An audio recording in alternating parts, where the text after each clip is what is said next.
प्रवीण तिवारी जी, गुरुग्राम से। श्री श्री हरिवंश महाराज जी। गुरुदेव भगवान, अगर अपने अधिकार के लिए अपने निजी जनों से ही लड़ना पड़े और हमारे मन में उनके प्रति कोई रोष उत्पन्न हो, तो क्या इससे राधा नाम रूपी धन में हानि होगी? मेरा स्वभाव ऐसा है कि मैं किसी को कष्ट में नहीं देख सकता। नहीं, जैसे कई जगह ऐसा होता है कि रोष करना होता है स्वाभाविक।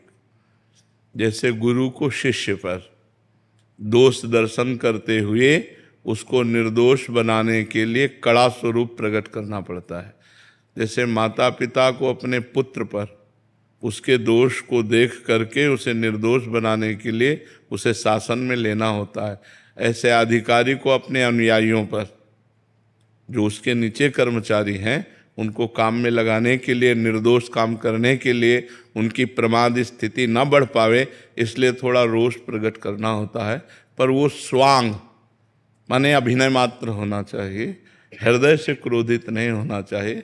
थोड़ी देर के लिए अभिनय हुआ, अभिनय होना चाहिए, ना कि क्रोधित होना चाहिए। क्रोध का अभिनय और क्रोध में अंतर है। निजी जनों से महाराज जी, जैसे कोई जमीन संवाद हो गया या घर परिवार का, उसमें महाराज जी कैसे? हाँ, तो क्रोध का अभिनय करना होगा महाराज जी, लेकिन मैं उनका दिल भी नहीं दुखाना चाहता, मतलब मैं खोना नहीं चाहता उन लोगों की छोटी सी जमीन के लिए या फिर किसी और भी। हाँ, तो छोड़ देना चाहिए, फिर उस विषय को ही छोड़ देना चाहिए कि आपको जो लेना है आप ले लीजिए और शांति से रहिए, आनंद से रहिए। पर कहीं कहीं ऐसा होता है कि अगर ज़्यादा छोड़ते चले जाओ तो आपको ज़्यादा परेशान कर सकते हैं। तो थोड़ा ऐसा भी स्वरूप दिखाना चाहिए कि मतलब मर्यादित जीवन चला जाए। ज़्यादा दया भी ठीक नहीं होती और ज़्यादा कठोरता भी नहीं ठीक होती, तो उचित कठोरता के साथ दया का प्रयोग करें तो अच्छा रहता है। जैसे आप छोड़ दिए, अब अगले पॉइंट पर आपको कृपालु नहीं मानेंगे कि आपने कृपा की, वो अगला कदम उठाएंगे। फिर छोड़ दिया तो फिर अगला कदम उठाएंगे। और जब पहले ही कदम पर कि न्यायपूर्वक आप अपनी संपत्ति को ले सकते हैं, जैसे पांडवों ने कहा यद्यपि एक क्षत्र राज्य मुझे मिलना चाहिए, क्योंकि शर्त थी 12 वर्ष का वनवास और 1 वर्ष का अज्ञातवास पूरा होने पर पूरा चक्रवर्ती सम्राट पद आपको दे दिया जाएगा, तो हमें पूरा राज्य मिलना चाहिए। लेकिन यदि आप नहीं देना चाहते हैं तो हम बिना युद्ध किए राजी हैं, आप आधा राज्य दे दीजिए। हस्तिनापुर का राज्य आप कीजिए और इंद्रप्रस्थ का राज्य हम करते हैं। उनका नहीं देंगे। आखिरी में करुणा करके इस बात पर बात आई कि यदि वो 5 गांव दे देंगे तो हम 5 भाई काम चला लेंगे, लेकिन युद्ध नहीं करेंगे। तो दुर्योधन ने कहा सूजी के आगे की नोक पर नहीं दूंगा, तो कहा फिर महाभारत पक्का। तो भगवान संधि कराने गए थे, लेकिन भगवान की भी बात नहीं मानी। तो जब ऐसी जहां मूर्खता हो वहां फिर ज्यादा दया नहीं दिखानी चाहिए। नहीं, आपका भी परिवार है तो फिर परेशानी आ जाएगी। एक मर्यादा तक है, खाओ पियो आनंद से रहो, परिवार के हो या निजी जन हो। इसके बाद मर्यादा से अगर अतिक्रमण, तो फिर ऐसा भी होना चाहिए कि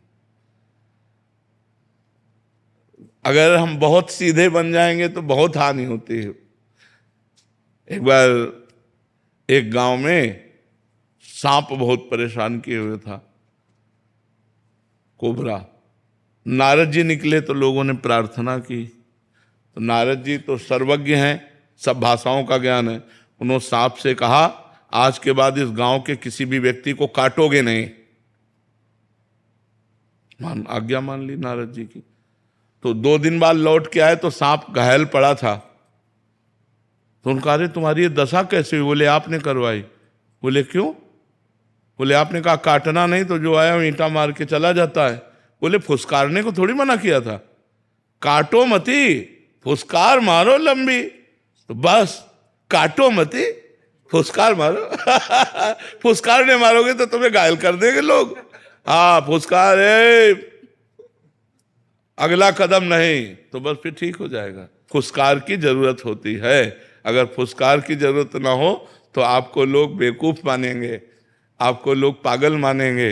आपको आपकी दयालुता और कृपालुता को आपको बुद्धू मानेंगे लोग। संसार का ऐसा क्षेत्र है, इसमें ज्यादा कृपालुता और दयालुता नहीं दिखाई जाती, इसमें धर्म पूर्वक निर्णय किया जाता है।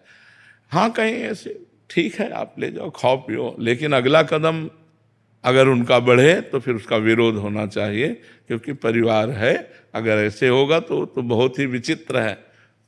वो चाहते हैं हमारा विरोध करो, तो जो ऐसे चाहने वाली क्रिया करे तो फिर उनको फुसकार वाली, वही नारद जी वाली बात दिखा देनी चाहिए कि फुसकार करना चाहिए, अंदर से क्रोध नहीं करना चाहिए। देखो, भगवान ने बचाने की कोशिश की कि दोनों भाइयों में युद्ध ना हो। दोनों भाई ही तो हैं, पांडु और धृतराष्ट्र के ही तो पुत्र हैं, तो बिल्कुल एक घर ही तो है। लेकिन फिर विनाश हुआ, पूरे कौरवों का विनाश हुआ। तो अगर हमें जरूरत पड़े तो दया करना चाहिए, और जरूरत पड़े तो कठोरता भी करनी चाहिए।